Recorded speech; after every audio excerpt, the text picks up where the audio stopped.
Hi guys, welcome back to my YouTube channel that is Swapna's tutorial. So ನೀವೇನೇ ನನ್ನ ಚಾನಲ್ಗೆ subscribe ಆಗಿಲ್ಲ ಅಂದರೆ ಪ್ಲೀಸ್ ಸಬ್ಸ್ಕ್ರೈಬ್ ಆಗಿ, ವೀಡಿಯೋಸ್ನ ಲೈಕ್ ಮಾಡಿ, ಶೇರ್ ಮಾಡಿ, ಹಾಗೆ ಕಮೆಂಟ್ ಮಾಡಿ. ಸೊ ಇವತ್ತು ನಾನು ಮಾಡ್ತಿರೋ ಸಬ್ಜೆಕ್ಟ್ ಯಾವುದು ಅಂದರೆ 4th ಸೆಮ್ BComನ ರಿಸರ್ಚ್ ಮೆಥಡಾಲಜಿ ಅನ್ನೋ ಒಂದು ಸಬ್ಜೆಕ್ಟ್ನ ಎಕ್ಸ್ಪ್ಲೈನ್ ಮಾಡ್ತಿದ್ದೀನಿ. ಸೊ ಇದರಲ್ಲಿ ಚಾಪ್ಟರ್ 3 ಬಂದುಬಿಟ್ಟು ರಿಸರ್ಚ್ ಡಿಸೈನ್ ಅಂತ ಹೇಳಿ ನಾನು ಪ್ರೀವಿಯಸ್ ವೀಡಿಯೋದಲ್ಲಿ ನಾನು ಆಲ್ರೆಡಿ ಚಾಪ್ಟರ್ 1 to ಚಾಪ್ಟರ್ 2ವರೆಗೂ ಆಲ್ರೆಡಿ ಅಪ್ಲೋಡ್ ಮಾಡಿದ್ದೀನಿ. ಹಾಗೆ ಚಾಪ್ಟರ್ 3 ಬಂದುಬಿಟ್ಟು ಆಲ್ರೆಡಿ ವೀಡಿಯೋಸ್ನ ಅಪ್ಲೋಡ್ ಮಾಡ್ತಿದ್ದೀನಿ. ಸೊ ಯಾರ್ಯಾರೆಲ್ಲ ಆ ವೀಡಿಯೋಸ್ನ ನೋಡಿಲ್ವೋ ಒಂದು ಸತಿ ಆ ವೀಡಿಯೋಸ್ನ ನೋಡ್ಕೊಂಡು ಬಂದು ಈ ಒಂದು ವೀಡಿಯೋನ ನೋಡಿ, ಬಿಕಾಸ್ ನಿಮಗೆ ಒಂದು ಕಂಟಿನ್ಯೂಷನ್ ಅನ್ನೋದು ಪ್ರಾಪರಾಗಿ ಸಿಗುತ್ತೆ ಅನ್ನೋ ಒಂದು ರೀಸನಿಂದ. ಸೊ ಈ ಒಂದು ವೀಡಿಯೋದಲ್ಲಿ ನಾವು ಸ್ಯಾಂಪ್ಲಿಂಗ್ ಬಗ್ಗೆ ನೋಡ್ತಾ ಹೋಗೋಣ. ಓಕೆನಾ? ಏನು ಸ್ಯಾಂಪಲ್ ಅಂದರೆ ಏನು, ಸ್ಯಾಂಪ್ಲಿಂಗ್ ಫ್ರೇಮ್ ಅಂದರೆ ಏನು, ಸ್ಯಾಂಪ್ಲಿಂಗ್ ಎರರು, ಸ್ಯಾಂಪಲ್ ಸೈಜ್, ಇದ್ರ ಬಗ್ಗೆ ಎಲ್ಲ ಈ ಒಂದು ವೀಡಿಯೋದಲ್ಲಿ ನೋಡ್ತಾ ಹೋಗೋಣ. ಹಾಗೆ ಕ್ಯಾರೆಕ್ಟರಿಸ್ಟಿಕ್ಸ್ ಆಫ್ ಗುಡ್ ಸ್ಯಾಂಪಲ್ದು ಆ ಒಂದು ಕ್ಯಾರೆಕ್ಟರಿಸ್ಟಿಕ್ಸ್ನು ಕೂಡ ಈ ಒಂದು ವೀಡಿಯೋದಲ್ಲಿ ನಾವು ಬ್ರೀಫ್ ಮಾಡ್ತಾ ಹೋಗೋಣ. ಓಕೆನಾ?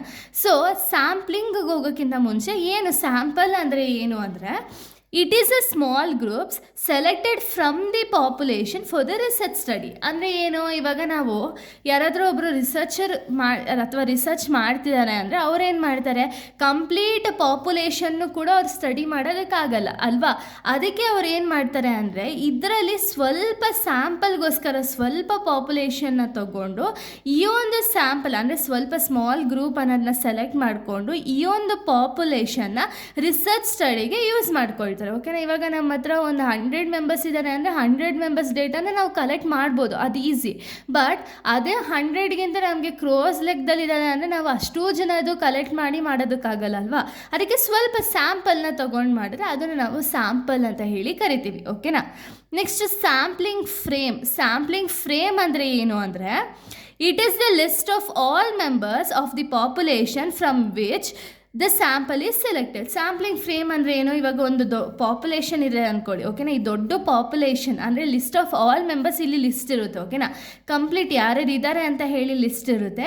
ಈ ಒಂದು ಲಿಸ್ಟಿಂದ ನಾವು ಎಷ್ಟು ಜನಕ್ಕೆ ನಮಗೆ ರಿಸರ್ಚ್ ಮಾಡಬೇಕು ಅಂತ ಹೇಳಿ ಅನಿಸುತ್ತೋ ಅಷ್ಟು ಜನ ಡೀಟೇಲ್ಸ್ನ ಮಾತ್ರ ಈ ಒಂದು ಪಾಪ್ಯುಲೇಷನಿಂದ ನಾವು ತಗೊಳ್ತೀವಲ್ಲ, ಅದನ್ನು ನಾವು ಸ್ಯಾಂಪ್ಲಿಂಗ್ ಫ್ರೇಮ್ ಅಂತ ಹೇಳಿ ಕರಿತೀವಿ. ಓಕೆನಾ? ನೆಕ್ಸ್ಟು ಸ್ಯಾಂಪ್ಲಿಂಗ್ ಎರರ್ ಅಂದರೆ ಏನು ಅಂದರೆ, it is A difference between sample result and actual population result. ಅಂದರೆ ಏನು, ಇವಾಗ ನಾವು ರಿಸರ್ಚ್ ಮಾಡಬೇಕಾದ್ರೆ ಯಾರ್ಯಾರ್ದೋ ಡೇಟಾನ ಕಲೆಕ್ಟ್ ಮಾಡಿರ್ತೀವಿ. ಓಕೆನಾ? ಪರ್ಫಾರ್ಮೆನ್ಸ್ನ ಮೆಷರ್ ಮಾಡೋದಕ್ಕೆ. ಬಟ್ ನಮಗೆ ಇಲ್ಲೊಂದು ಡಿಫ್ರೆನ್ಸ್ ಬರುತ್ತೆ. ಓಕೆನಾ? ನಮ್ಗೆ ಆ್ಯಕ್ಚುಯಲ್ ಆಗಿ ಏನು ರಿಸಲ್ಟ್ ಬೇಕಿತ್ತು, ರಿಸಲ್ಟ್ಗೂ ಮತ್ತು ನಾವು ಕಂಡಿಡ್ದಿರೋ ಅಂಥ ಒಂದು ರಿಸಲ್ಟ್ಗೂ ಏನು ಡಿಫ್ರೆನ್ಸ್ ಇರುತ್ತೆ ನೋಡಿ, ಅದನ್ನು ನಾವು ಸ್ಯಾಂಪ್ಲಿಂಗ್ ಎರರ್ ಅಂತ ಹೇಳಿ ಕರಿತೀವಿ. ಈಗ ಎಕ್ಸಾಂಪಲ್, ನಾವು ಕಂಡಿಡ್ದಿರೋ ಅಂಥ ಒಂದು ರಿಸಲ್ಟ್ ಬಂದುಬಿಟ್ಟು ಸಮಥಿಂಗ್ ಏನೋ ಒಂದು ಬಂದಿರುತ್ತೆ ಅಂದ್ಕೊಳ್ಳಿ. ಬಟ್ ಆ್ಯಕ್ಚುಯಲ್ ರಿಸಲ್ಟ್ ಏನಿದೆ ಅಥವಾ ಆ್ಯಕ್ಚುಯಲ್ ಪಾಪ್ಯುಲೇಷನ್ ರಿಸಲ್ಟ್ ಏನಿದೆಯಲ್ಲ ಅದೇ ಬೇರೆ ಇರುತ್ತೆ, ನಾವು ಕಂಡಿಡ್ದಿರೋ ರಿಸಲ್ಟೇ ಬೇರೆ ಇರುತ್ತೆ. ಅಂದರೆ ಅಲ್ಲಿ ಬೇರೆ ಬಂದರೆ ಏನಾಗುತ್ತೆ, ಅಲ್ಲಿ ಏನೋ ಒಂದು ತಪ್ಪು ಮಾಡಿದ್ದೀವಿ ಅಂತ ಅಲ್ವಾ ಅರ್ಥ. ಸೊ ಅದನ್ನು ನಾವು ಸ್ಯಾಂಪ್ಲಿಂಗ್ ಎರರ್ ಅಂತ ಹೇಳಿ ಕರಿತೀವಿ. ಓಕೆನಾ?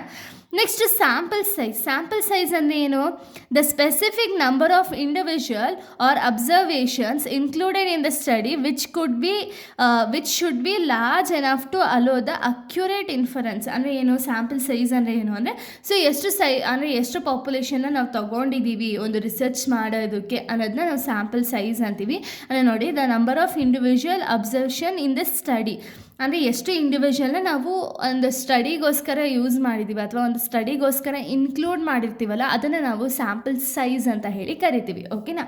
Next characteristics of good sample. So good ಸ್ಯಾಂಪಲ್ದು ಕ್ಯಾರೆಕ್ಟರಿಸ್ಟಿಕ್ಸ್ ಯಾವುದೆಲ್ಲ ಇದೆ ಅಂದರೆ, ರೆಪ್ರೆಸೆಂಟೇಟಿವ್. ಫಸ್ಟ್ ಒಂದು ರೆಪ್ರೆಸೆಂಟೇಟಿವ್ ಅಂದರೆ ಏನು, reflects the characteristics of population, ಅದನ್ನು ನಾವು ರೆಪ್ರೆಸೆಂಟೇಟಿವ್ ಅಂತೀವಿ. ಅಂದರೆ ಏನು, reflect the characteristics of the population ಏನಾದ್ರು ರಿಫ್ಲೆಕ್ಟ್ ಮಾಡ್ತಿದ್ದಾರೆ ಅಂದರೆ ಅದನ್ನು ನಾವು ರೆಪ್ರೆಸೆಂಟೇಟಿವ್ ಅಂತ ಹೇಳಿ ಕರಿತೀವಿ. ಓಕೆನಾ?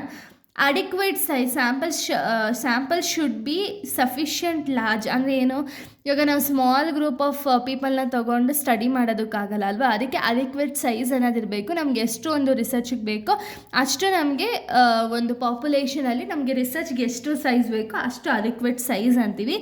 ಅಂದರೆ ಯೂಶ್ವಲಿ ಸ್ಯಾಂಪಲ್ ಸೈಜ್ ಅಥವಾ ಸ್ಯಾಂಪಲ್ ಸೈಜ್ ಏನಿದೆಯಲ್ಲ ಅದು ಯೂಶ್ವಲಿ ಲಾರ್ಜೇ ಇರುತ್ತೆ. ಓಕೆನಾ? ಅದನ್ನು ನಾವು ಅಡಿಕ್ವೇಟ್ ಸೈಜ್ ಅಂತೀವಿ. ಇನ್ನು ನೆಕ್ಸ್ಟ್ ಬಂದುಬಿಟ್ಟು ಸೊ ನೆಕ್ಸ್ಟು ಅನ್ಬಯಾಸ್ ಅಂದರೆ ಏನು, ಸೆಲೆಕ್ಟೆಡ್ ವಿತೌಟ್ ಪರ್ಸ್ನಲ್ ಬಯಾಸ್. ಇವಾಗ ನಾವು ಪಾಪ್ಯುಲೇಷನ್ನ ಸೆಲೆಕ್ಟ್ ಮಾಡ್ತಿದ್ದೀವಿ ಅಂದರೆ, ಅಥವಾ ಏನಾದ್ರು ಒಂದು ಸ್ಯಾಂಪಲ್ನ ನಾವು ಸೆಲೆಕ್ಟ್ ಮಾಡ್ತಿದ್ದೀವಿ, ಅಥವಾ ನಾವು ಏನೋ ಒಂದು ಕಂಡುಹಿಡಿತಿದ್ದೀವಿ ಅಂದರೆ ವಿತೌಟ್ ಎನಿ ಬಯಾಸ್ರಿಂದ ನಾವು ಯಾರಿಗೂ ಏನೋ ಒಂದು ಇನ್ಫ್ಲೂಯೆನ್ಸ್ ಆಗಿಬಿಟ್ಟು ಅಥವಾ ಯಾರ್ದೋ ಒಬ್ಬರು ಭಯಕ್ಕೋ ನಾವು ಏನಾದ್ರು ಚೇಂಜಸ್ ಮಾಡೋದು ಅದೇನು ಮಾಡಬಾರ್ದು. ಓಕೆನಾ, ವಿತೌಟ್ ಏನೇ ಒಂದು ನಾವು ಸೆಲೆಕ್ಟ್ ಮಾಡಬೇಕಾದ್ರೂ ಕೂಡ ವಿತೌಟ್ ಪರ್ಸ್ನಲ್ ಬಯಾಸ್ ಇಲ್ದಂಗೆ ಸೆಲೆಕ್ಟ್ ಮಾಡಬೇಕಾಗುತ್ತೆ. ನೆಕ್ಸ್ಟ್ ಅಕ್ಯುರೇಸಿ ಅಂದರೆ ಏನು, ಪ್ರೊವೈಡ್ಸ್ ದ ಕರೆಕ್ಟ್ ರಿಸಲ್ಟ್ಸ್ ಅನ್ನೋದನ್ನ ಪ್ರೊವೈಡ್ ಮಾಡಬೇಕು. ಯಾವಾಗ ನಾವು ಗುಡ್ ಸ್ಯಾಂಪಲ್ ಅನ್ನೋದನ್ನ ತಗೊಂಡಾಗ ಆ ಒಂದು ಅಡಿಕ್ವೇಟ್ ರಿಸಲ್ಟ್ ಅನ್ನೋದು ನಮಗೆ ಸಿಗ್ತಾ ಹೋಗುತ್ತೆ. ನೆಕ್ಸ್ಟ್ ಎಕನಾಮಿಕಲ್ ಅಂದರೆ ಏನು, ನಾವು ಮಾಡ್ತಿರೋವಂಥ ಒಂದು ರಿಸರ್ಚ್ ಏನಿದೆ ಅಥವಾ ಸ್ಯಾಂಪಲ್ ಏನಿದೆಯಲ್ಲ, ಗುಡ್ ಸ್ಯಾಂಪಲು ಅದು ಎಕನಾಮಿಕಲ್ ಆಗಿರಬೇಕು. ಅಂದರೆ ಏನು, ನಾವು ತೊಗೊಂಡಿರೋದಕ್ಕೂ ಹಾಗೆ ಅದಕ್ಕೆ ಟೈಮ್ ಅನ್ನೋದು ಸೇವ್ ಆಗಬೇಕು, ನಮ್ಮ ಕಾಸ್ಟ್ ಅನ್ನೋದು ಸೇವ್ ಆಗಬೇಕು, ಎಲ್ಲ ಸೇವ್ ಆಗ್ತಾ ನಾವು ಒಂದು ರಿಸರ್ಚ್ ಅನ್ನೋದನ್ನ ಮಾಡಬೇಕಾಗುತ್ತೆ. ಓಕೆನಾ. ನೆಕ್ಸ್ಟ್ ಪ್ರಾಕ್ಟಿಕಲ್ ಅಂದರೆ ಏನು, easy to collect and manage the data. ಅಂದರೆ ಇವಾಗ ನಾವು ಕಲೆಕ್ಟ್ ಮಾಡಿರೋವಂಥ ಒಂದು ಸ್ಯಾಂಪಲ್ ಯಾವ ರೀತಿ ಇರಬೇಕು ಅಂದರೆ ಅದನ್ನು ನಾವು ಈಸಿಯಾಗಿ ಕಲೆಕ್ಟ್ ಮಾಡ್ಬೋದು, ಹಾಗೆಯೇ ಒಂದು ಮ್ಯಾನೇಜ್ ಮಾಡೋ ರೀತಿ ಇರಬೇಕಾಗುತ್ತೆ. ಓಕೆನಾ. ನೆಕ್ಸ್ಟ್ ಲೆಸ್ ಸ್ಯಾಂಪ್ಲಿಂಗ್ ಎರರ್ ಅಂದರೆ ಏನು, ಸ್ಯಾಂಪ್ಲಿಂಗ್ ಎರರ್ಸ್ ಏನು difference between the actual result ಮತ್ತು ನಾವು ಕಂಡಿಡ್ತಿರುವಂಥ ಒಂದು ರಿಸಲ್ಟ್ ಏನಿದೆಯಲ್ಲ ಆ ಎರರ್ಸ್ನ ರೆಡ್ಯೂಸ್ ಮಾಡಬೇಕು. ಓಕೆನಾ. ಇಷ್ಟು ಕೂಡ ಒಂದು ಸ್ಯಾಂಪ್ಲಿಂಗ್ ರಿಲೇಟೆಡ್ ಆಗಿದೆ. ಇನ್ನು ನೆಕ್ಸ್ಟ್ ವೀಡಿಯೋದಲ್ಲಿ ನಾನು ಬೇರೆ ಒಂದು ಟಾಪಿಕ್ನ ಎಕ್ಸ್ಪ್ಲೈನ್ ಮಾಡ್ತೀನಿ. So thank you guys, thanks for watching.